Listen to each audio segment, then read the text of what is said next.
बिहार की राजनीति का हीरो। बिहार की राजनीति बड़ी रोचक रही है। नई पीढ़ी ने बिहार की राजनीति को समझने बूझने का काम शुरू कर दिया है। कई नेताओं के बाल बुतरू राजनीति का ककहरा सीख रहे हैं। इन सब से अलग एक नाम बिहार की सियासत के केंद्र में है। कई दलों में अपने लिए जगह की तलाश करते हुए इन्होंने अपनी नई पार्टी बनाई। हम बात कर रहे हैं मुकेश सहनी की। 35 साल के मुकेश सहनी 19 साल की उम्र में अपना घर छोड़ भागकर मुंबई चले गए थे। उस वक्त वे खाली हाथ थे और उनके पास कुछ भी नहीं था। मुकेश बिहार में दरभंगा जिले के सुपौल बाजार के मूल निवासी हैं। हालांकि कुछ समय के लिए वे लौट कर आए पर उन्हें गांव रास नहीं आया। वे फिर मुंबई चले गए। शुरुआत में उन्होंने एक कॉस्मेटिक्स स्टोर में सेल्समैन की नौकरी की। यहीं से मुकेश के दिमाग में फिल्मों, सीरियल्स और सोच के सेट्स बनाने का बिजनेस का ख्याल आया। उनके लिए सबसे बड़ा मौका तब आया जब नितिन देसाई ने उन्हें शाहरुख खान स्टारर देवदास का सेट बनाने के लिए आमंत्रित किया।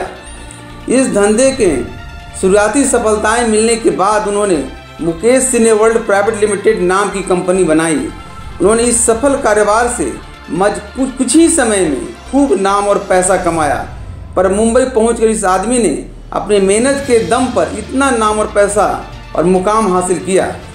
मुकेश सहनी मल्लाह जाति के हैं। वे निषाद विकास संघ नाम के एक संगठन के मुखिया भी हैं। गौर हो कि बिहार में मछुआरों व नाविकों की जाति में आने वाले मल्लाह, सहनी, निषाद, बिंद जैसी अति पिछड़ी जातियों की आबादी करीब 5% है। बिहार में इस समय इनका कोई बड़ा नेता नहीं है। मुकेश सहनी फूलन देवी के नाम पर इन्हें बीजेपी और एनडीए के लिए बिहार में लामबंद करते रहे। सहनी के प्रचार वाले विज्ञापनों में फूलन देवी और मल्लाह जाति के एक शहीद जुब्बा सहनी की फोटो लगी रहती है। राजनीति के प्रति इनकी रुचि इन्हें एनडीए के करीब लाई। धीरे धीरे एनडीए के पोस्टर्स में मुकेश का परिचय देते हुए उनके नाम के साथ सन और मल्लाह भी लिखा जाने लगा। वह बीजेपी के लिए किसी स्टार से कम नहीं रहे। इसे ऐसे भी समझ सकते हैं कि बिहार में बीजेपी के बड़े नेताओं पीएम नरेंद्र मोदी और अमित शाह के बाद मुकेश की भी खूब डिमांड रही। इस डिमांड की खास वजह है। हालांकि वे यह भी साफ करते हैं उन्होंने एनडीए को सिर्फ समर्थन दिया है, न कि बीजेपी में शामिल हुए हैं। बीजेपी इनमें इनके मेहनत को तनिक भी तरजीह नहीं दी। उनका भी एनडीए से मोह भंग हुआ और उन्होंने बिहार की धरती पर अपने राजनीतिक अभियान का अपने बलबूते बिगुल फूंक दिया। निषाद विकास संघ के अध्यक्ष मुकेश सहनी ने ऐतिहासिक गांधी मैदान में को अपनी राजनीतिक पार्टी की घोषणा की। उन्होंने इस पार्टी का नाम VIP यानी विकासशील इंसान पार्टी रखा।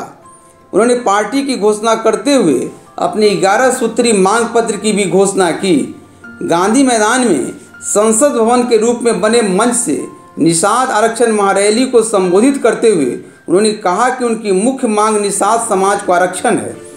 उन्होंने कहा कि पिछले लोकसभा चुनाव में हमने राष्ट्रीय जनतांत्रिक गठबंधन को समर्थन किया था।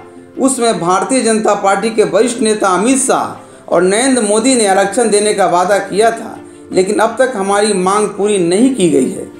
अपने व्यावसायिक सूझबूझ और संयम शक्ति से उन्होंने एक बार फिर अपने लिए नई जगह तलाशनी शुरू की। लेकिन इस बार खास बात यह रही कि वो अपने लिए ही नहीं, हाल में स्थापित अपनी पार्टी के लिए जगह तलाशने में जुटे रहें। दिल्ली एयरपोर्ट पर तेजस्वी यादव से मुलाकात की। तेजस्वी ने कांग्रेस अध्यक्ष राहुल गांधी से मुकेश सहनी की बात कराई। वह दिल्ली से पटना एक ही फ्लाइट में आए और इसी दौरान उनके बीच समझौता पक्का हो गया। तेजस्वी यादव और RLSP अध्यक्ष उपेंद्र कुशवाहा की मौजूदगी में सहनी ने पटना में आयोजित एक कार्यक्रम में महागठबंधन में शामिल होने का ऐलान किया। बिहार में महागठबंधन ने सीटों का बंटवारा कर लिया है।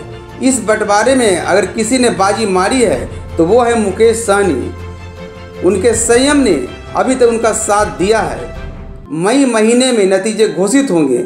मुकेश सहनी अगर अच्छा प्रदर्शन करते हैं तो समझिए कि यहाँ यानी बिहार में राजनीति का एक नया ताना बाना बुना जाने वाला है।